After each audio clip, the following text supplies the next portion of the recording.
क्या hymen break होने के बाद भी आप दोबारा वर्जिन बन सकती हैं? हाय, मैं हूँ doctor Akanksha Goyal from divine aesthetic surgery. Hymen क्या चीज़ है? हाइमेन एक पर्दा है बेसिकली जो आपके वजाइना के एंट्रेंस को गार्ड करता है। कई बार साइकिलिंग, स्कूटी, हॉर्स राइडिंग इन सब चीज़ों के कारण आपका हाइमेन ब्रेक हो सकता है, या फिर आपके किसी के साथ रिलेशनशिप था जो अनसक्सेसफुल रहा एंड उसके कारण आपका हाइमेन ब्रेक हो गया है।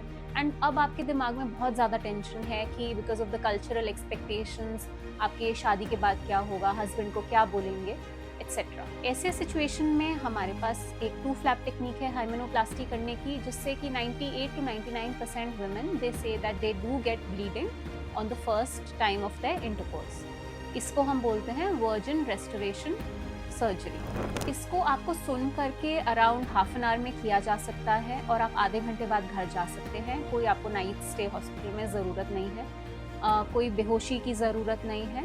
एंड आपको बस ये इंश्योर करना है कि शादी और सर्जरी के बीच में कम से कम 4 हफ्ते हों, ताकि हीलिंग का पूरा टाइम मिले और टाँके जो हैं वो गिर सकें। सर्जरी के बाद आपको कुछ प्रिकॉशंस लेने होंगे, यानी कि आपको सारी physical activities, sports activities drop करनी होंगी। कोई भी ऐसी चीज़ नहीं करनी है जिसमें पैर चौड़े हों, जैसे कि क्रॉस लेग बैठना, यानी कि चौकड़ी मार के बैठना नहीं है, इंडियन टॉयलेट नहीं यूज़ करना है, स्कूटी नहीं चलानी है। ये सब अगर आप नहीं करेंगे तो फिर आपके ज़्यादा सक्सेसफुल सर्जरी के रिजल्ट्स रहेंगे। अगर आप ऐसी दुविधा में हैं और आप ऐसी सर्जरी कराना चाहते हैं तो प्लीज़ कॉन्टैक्ट करें।